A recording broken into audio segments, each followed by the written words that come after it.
gotten too close to be able to run back. All it needed to do was to stretch, and it would wrap me, and that would be the end. So when I froze and I stood still, immediately looking at him looking at me, I said, Jesus, Jesus, Jesus, Jesus. Here was somebody who has broken diplomatic relations with God. So I started calling that name. Suddenly, it went into itself, into that trap, and went through to where the tide was, and started dipping his head into the mud, throwing it up. After he had gone, I still could not immediately run. It took some time. The moment I now realized that this thing has gone there, I ran back with that kind of speed. I was in the conductor dress I wore. I was looking for a church to attend. I got to church in Agri Road and sat back. And the prophetess got up, and that's where we should ask for the power of God. He said, that gentleman sitting behind, you they try to run from God. God said he don't catch you. I was like, what is this? It is now called Papa Makri, who was the leader of the church, that they should go and sew for me a white garment, that I had one, but I didn't bring it. Said they should also give me a hand bell, and they should give me a Bible, and that I should conduct 7 revival services for them. When that revelation came, and he said, Papa, God said, make him be our choir master. And that was the most, he said, because his name with God, now David. And that was when I was truly, transfixed that God was talking. Now I had to narrate my experience with the python with them. Said, that's not God. Said, why would God become a snake? But that was the experience. That was the way the Lord driving me back. And he says in Psalm 139, where will you go? That God will not know. If God is in your life, you cannot escape God. Let me tell somebody, you can't escape God. Then the final part, tough times don't last. Tough people do. I went through a number of tough time experiences. There was a bridge in Elisha between, that's where Korode River was. That at that time, nobody should pass over, and I was going to my parents in Temidire, and it so happened that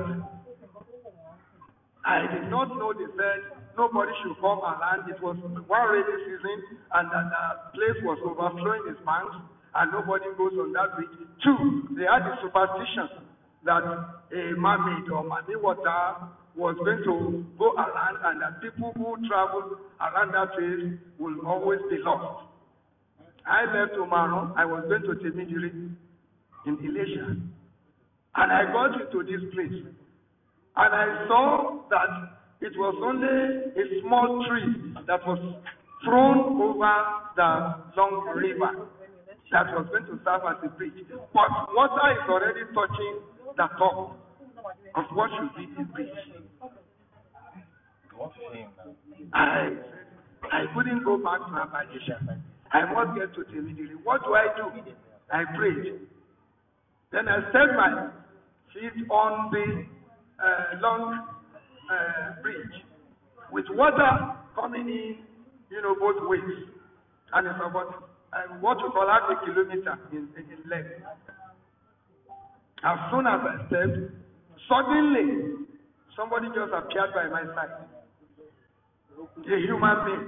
I didn't know he wasn't seen either left or right. He just appeared.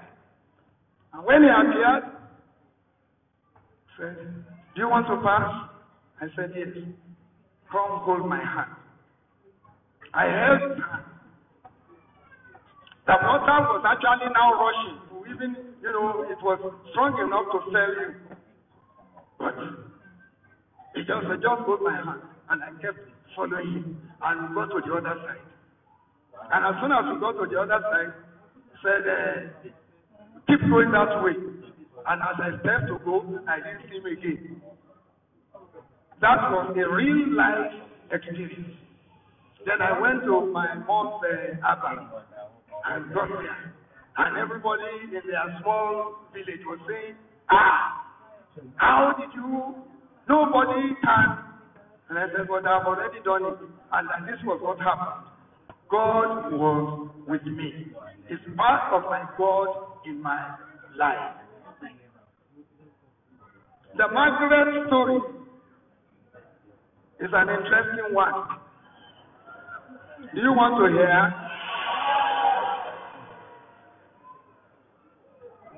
When the Lord gave an opportunity for us to interface, Daddy used to say that when you are going, you may not marry. Said because I was always, right inside, just trying to be my own. But I will follow my friends, Ezekiah and Co. And when we got to talking to anybody they needed a girl, I would be the talker. I was always good at that. But I've not talked to any for myself. So one of these days we just went for a wedding ceremony of one of our big brothers, and there it was the same Ezekiah who pointed attention. Said, "Do you see that lady?" And I said, "Yes." "Do you think? I think I would like this one." And that was the beginning. Now she had, and she still has, a very good voice, very sonorous and elegiac, and we would go there. Wolf Jog, I love you. Do you want to love me? If you come here again, I will not attend to you. You people should look for something. If I'm your sister, won't you say this tiny girl? I said, no, I will not. Because it is you I want. Then when she said she will not attend, I said to her, and she's there seated, whether you like it or not, I will marry you. I didn't know it was prophetic, but it stuck. 5 or 2 years later, I was not even, getting to see until I went to a grammar school. And as I told you that day, she was standing to debate for her school. I was standing to debate for my school. I was opposing, she was proposing. It was about the creation of state, a blessing or a curse. That was the subject. By the time we finished, I knew that with that event I had conquered her. Because I think I did so well. And they were all, but more than anything, I got to know that was the gift of God for me. How? She came to say hello to us in our house, and I want young ones to listen to this. As many other young girls that day. And she didn't spend 5 minutes. She left. Many are in our house, they will not go back home on time. So as I was escorting her, my grandma was watching. And as I was returning, and grandma now said, Olorunsho, mo ti lè kú lẹ́ẹ̀mí. Ìyàwó ẹ̀ nìyẹn o. Mo wá wò mo I have not told you pé mo ń wá pé afẹ́ fẹ́ràn, but she legislated. Honey, do you know what she did? All those people coming to see you, they saw me here washing my clothes. She was the only one who waited and took their clothes and washed. And when she finished, she just came and spent such a short time.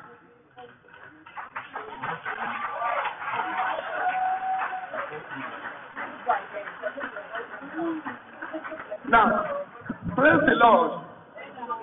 I needed no other, evidence. And that's how the Lord chose her. Apart from every other thing that had happened hitherto. John 2014, we were 40 years married. And between you and me, I'm not so terribly super. And I'm not saying she's extraordinarily super. But we never had a day to say, not to talk of a major disagreement in those 40-something years. I want to use this event to say, I thank you so much.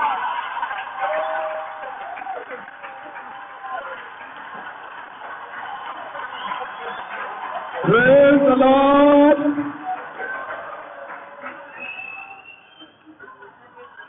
And if anything gladdens me in my life, I've talked about my brothers several times. They stood with me and by me.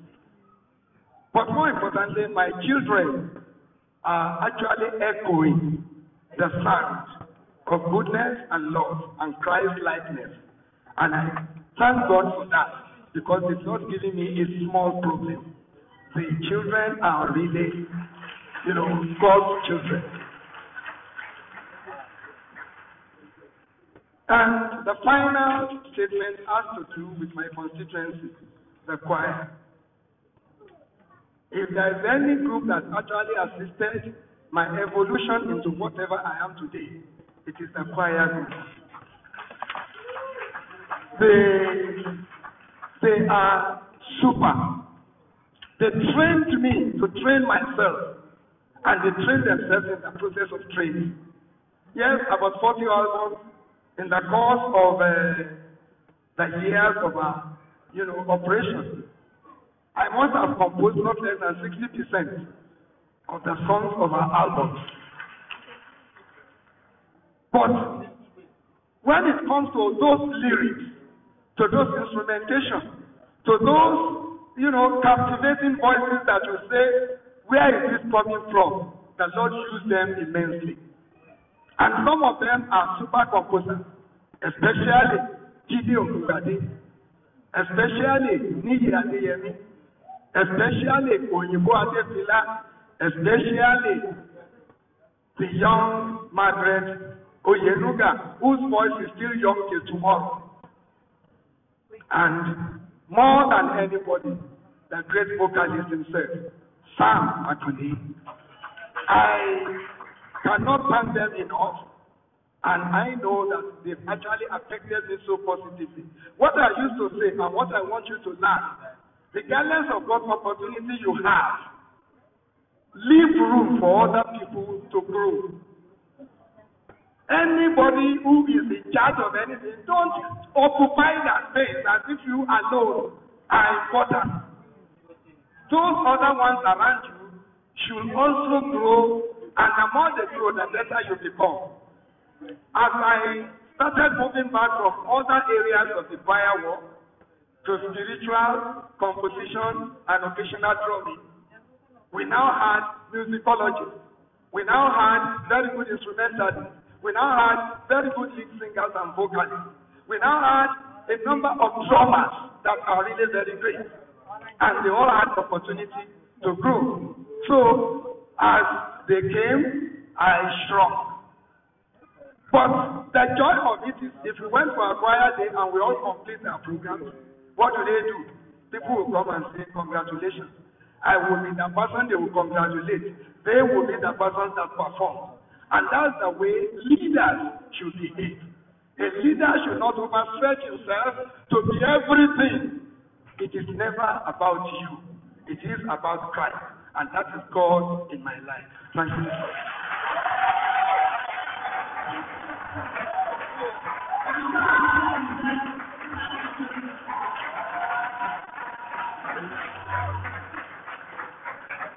We thank you very much, Sam. Say to your neighbor, it's not about you. It's about Jesus. You can't escape Jesus. Thank you. Can we be seated? So we want to say a very big thank you. Our hearts have been blessed. Our faith has been strengthened. And we know that God will continue to keep you in Jesus' name. Next, we want to go to testimony. And for the testimony, we're going to say, Oh, God. Amen. I just want to thank God for the opportunity and the grace. I want to thank the youth fellowship,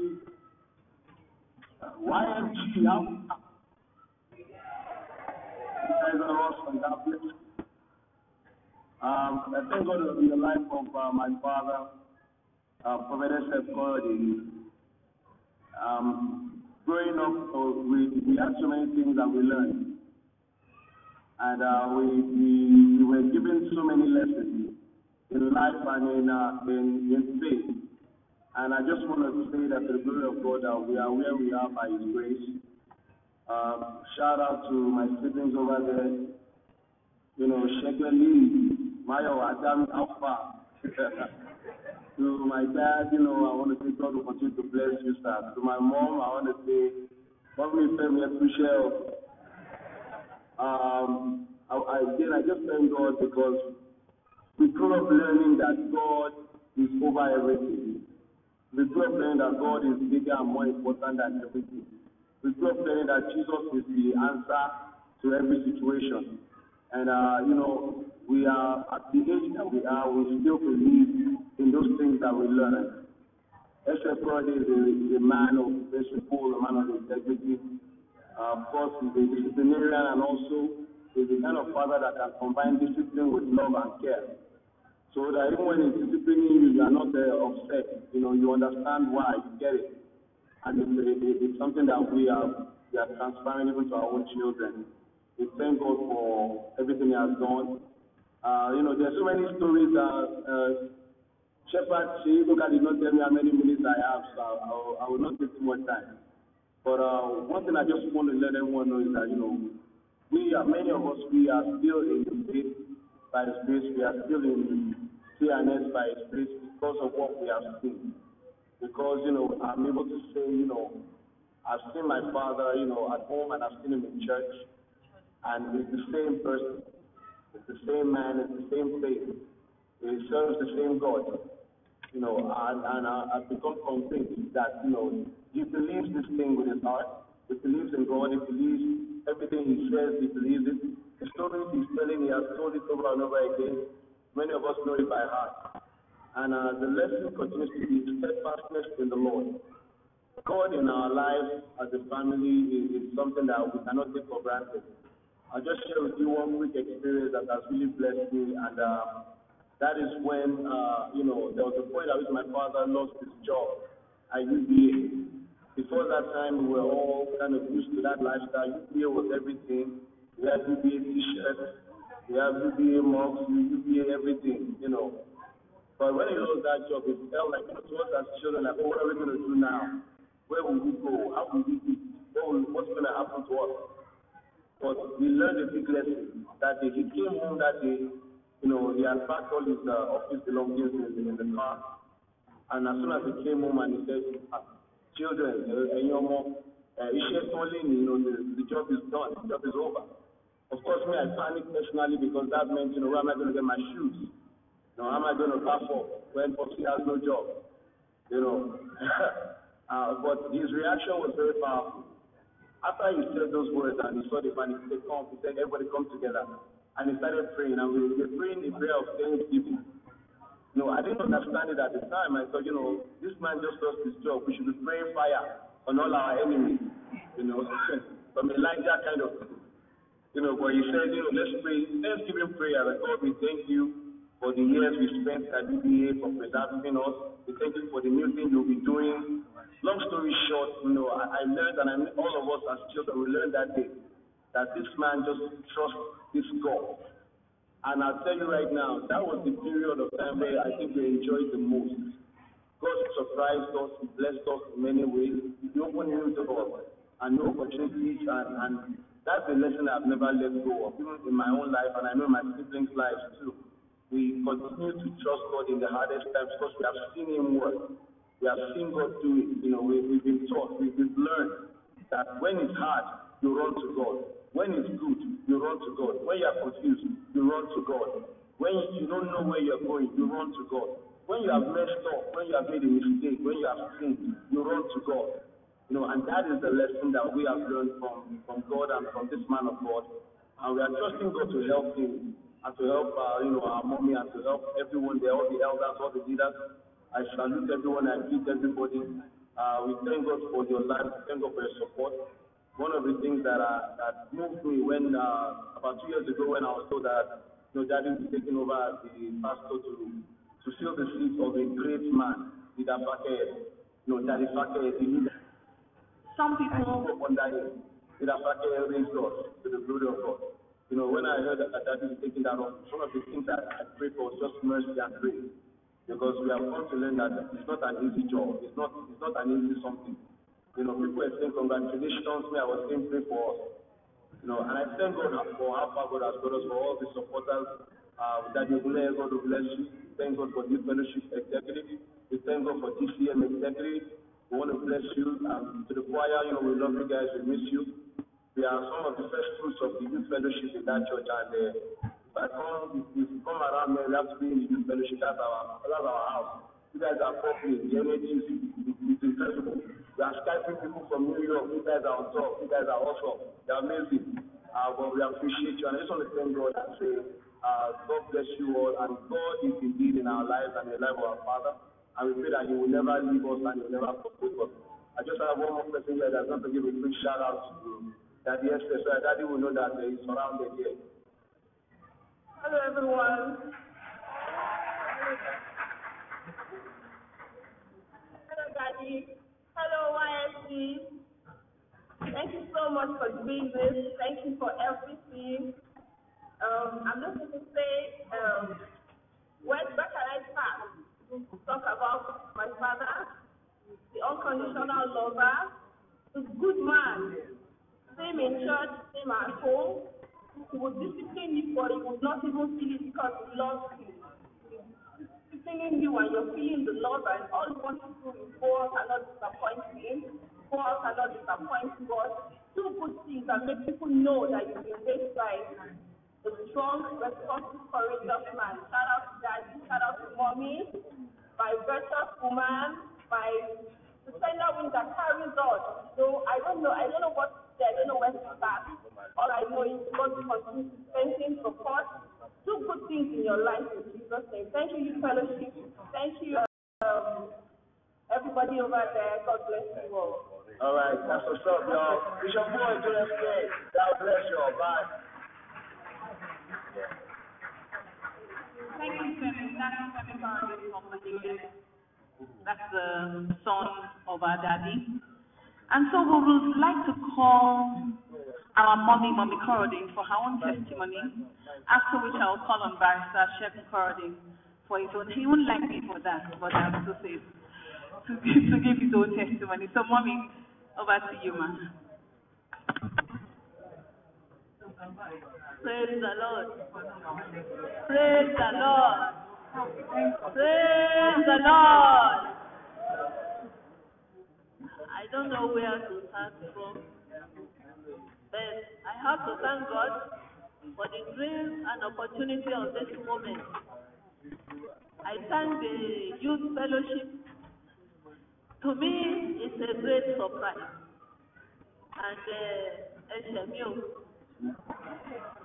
you should have told me, then I will prepare my testimony. We apologize, ma.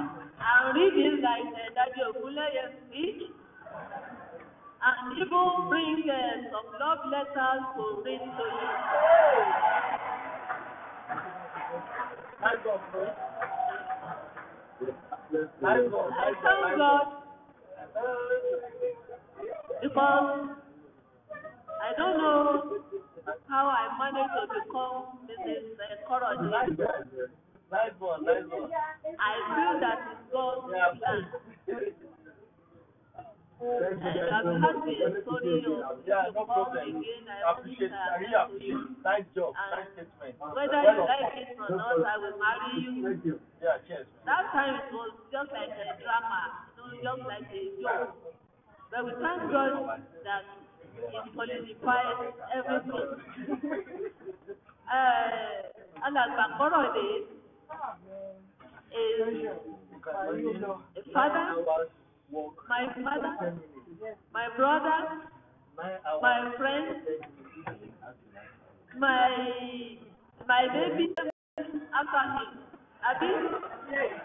Thank God for his work in the family. When I came from Anglican background, and in a farm, they are not saying because they farm. They look at C&S church as strange and no church to care for because their own way of doing things so different. But if you move close, you will know that what they do differently makes sense. During Christmas Eve, after the Anglicans have gone to do the prayer, the repeated prayer, to recite the prayer, they will come out with drum. And we children or young ones follow them around the town, drumming, singing, dancing, because it makes sense. And they evangelize. Before you wake in the morning, you will hear Brother Felix, because him FDS now. This one will be following him, and they will just be disturbing your sleep. Auto carol. What is all this? I found you ready for you, ready for you. Also, ready for you. That was the way they evangelized. And we thank God for this man. God in his life has been very wonderful. Everything, as the children have said, is God. Everything is God. Everything is God. Nothing else. When I first came to Lagos, there was a day in travel. And that brother Kaya came with my and I poured the water on my leg. That's fair. I think go with it. So that was one thing that convinced me that there is power in the name of Jesus. And what we are doing is being and them is the right thing, and God is there. Of recent, when you travel to US, I was feeling one kind, as if the member of that. I said, Daddy was feeling the life. I said, Mama was living so much. Who would have prayed? And I said, Baba, over to you. Daddy is not at home. Mi ò gbọ́dọ̀ kú o. Mi ò gbọ́dọ̀ kú o. Èmi kì yóò kú kò ṣe yíyè. So, ẹ ṣiṣẹ́ náà, àgọ́ ara yìí ní pélé yín lọ́wọ́, ó ń lọ sùn. That was all. I was going to sleep.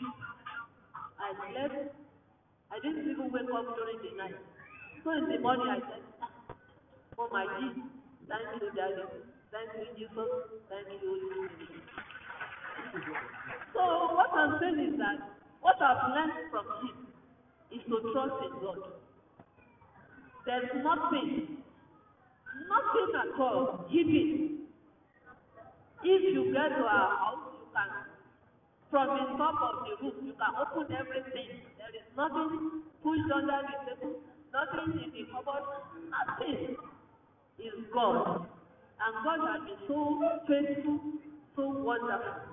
As I've said, is a father to the core, to the children, to everybody that gets in contact with him.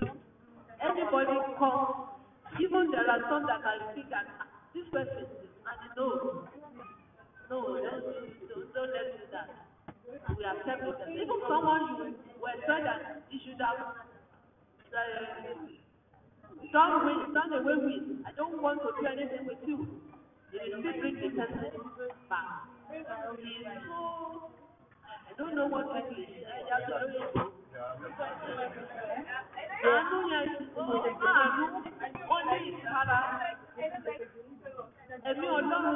Whatever he preaches, he does.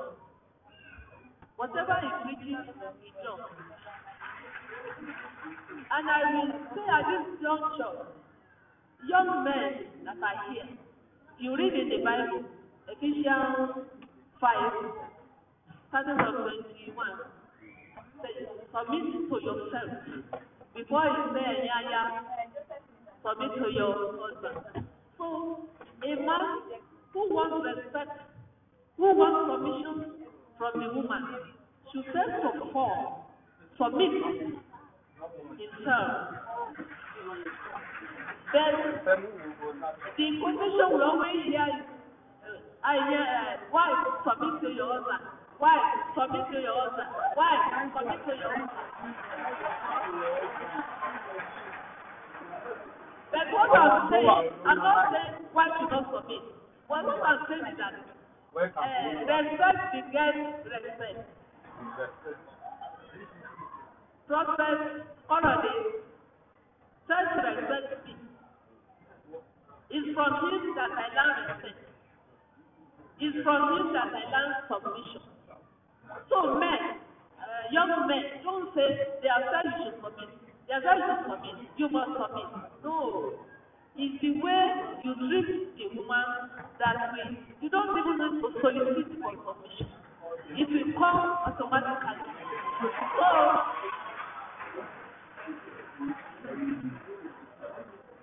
So he's a man I respect so much. He cares for the children.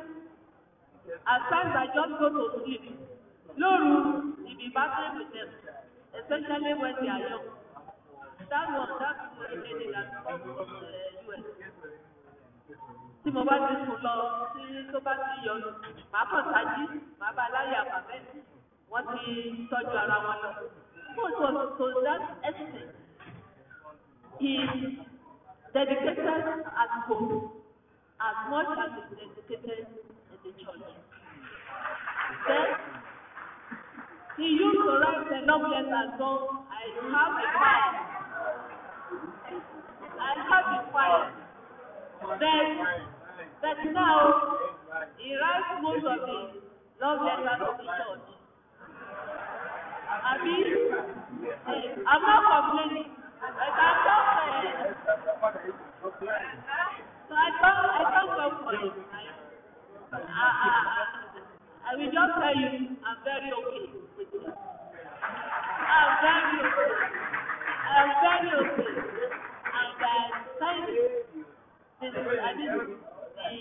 elder for your support. As you support him, you support his family. And God will continue to support you. God will continue to honor you. And the youth, the DCS, the English chapel, all the branches, they are supporting him and they are supporting his family. I think that God will continue to honor you. In any way to expect honor from God, He will grant you the honor. And I think that the church will continue to grow from strength to strength. And it has never suffered in the church. Now, if you are here,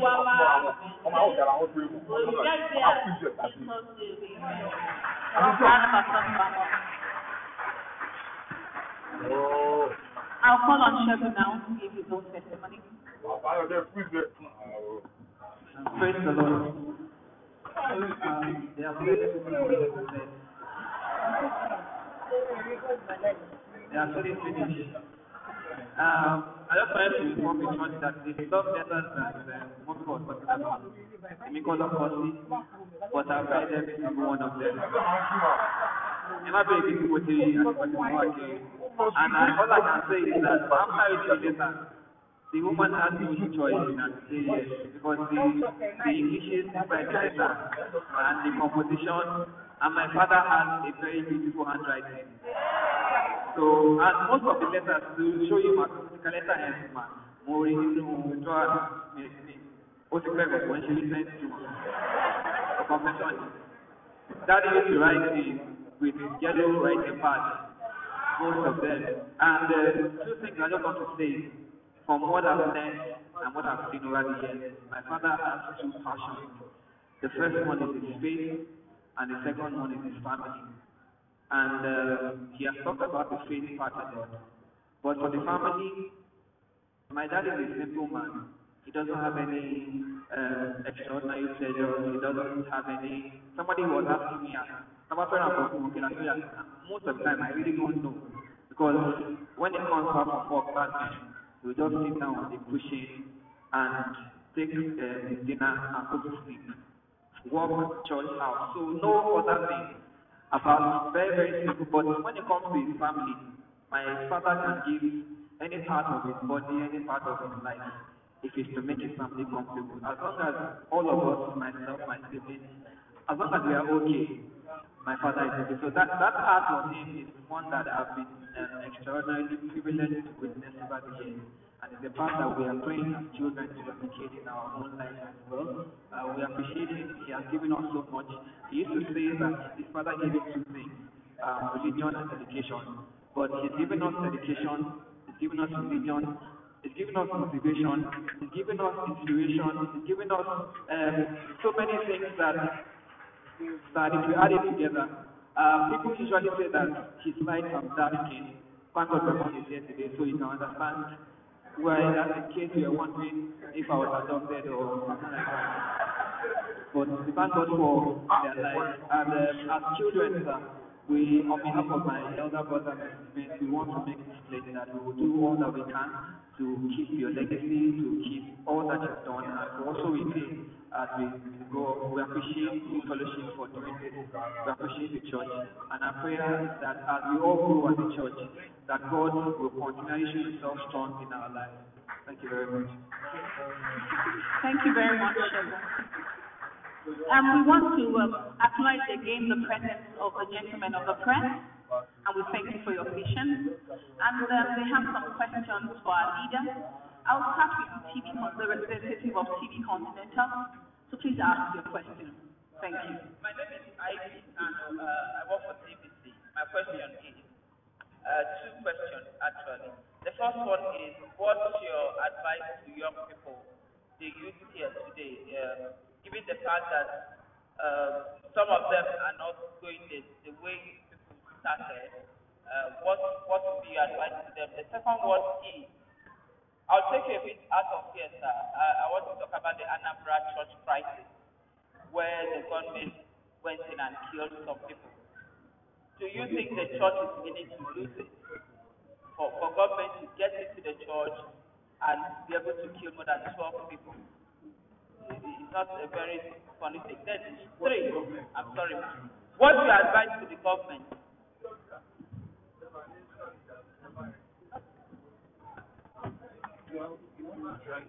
Thank you very much. I'd like to call on the representative of NTA Channel 10 Lagos for his question.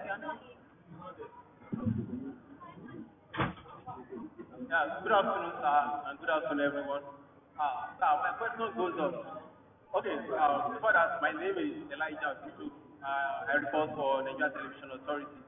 My question goes on. Sir, we believe that since you've been in the position of leadership in the church, sir, we believe that you have gone through a lot of challenges and a good side while discharging this gospel.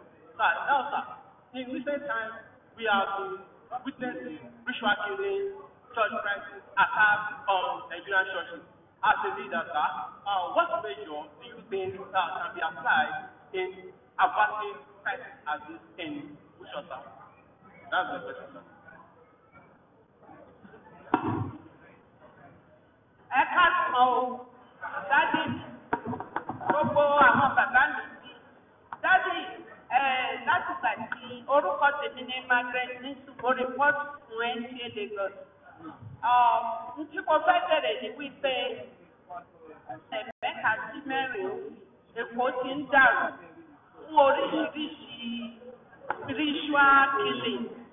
So, àdẹ̀mọ̀ ọ̀nà tá a lè gbà. Ǹjẹ́ kí ni ìmọ̀ràn yín fún gbogbo àwọn ọmọ Èkó àti fún gbogbo àwọn tó ń ṣiṣẹ́ yánmayànmá yìí? Àti pé kí ni àwọn ìgbésẹ̀ tí ṣọ́ọ̀ṣì gbé láti rí pé irú nǹkan bẹ́ẹ̀ yóò wáyé mọ́?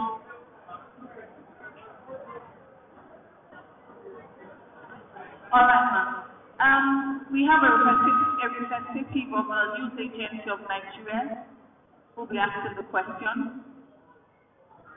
And so our mother here will be asking the question on her behalf. Sir, good afternoon, sir.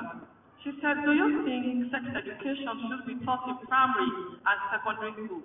And how much of sexuality education should a Nigerian child get? And at what level? What are the religious implications of imparting sexuality education to a Nigerian child? Thank you. The last question from the media, which is from The Guardian. There is restlessness among the youth in the nation today, leading to kidnapping and various vices. What is your advice to the youth in the nation? Thank you so much, please. All right, so you can answer the question, sir. We're ready for you.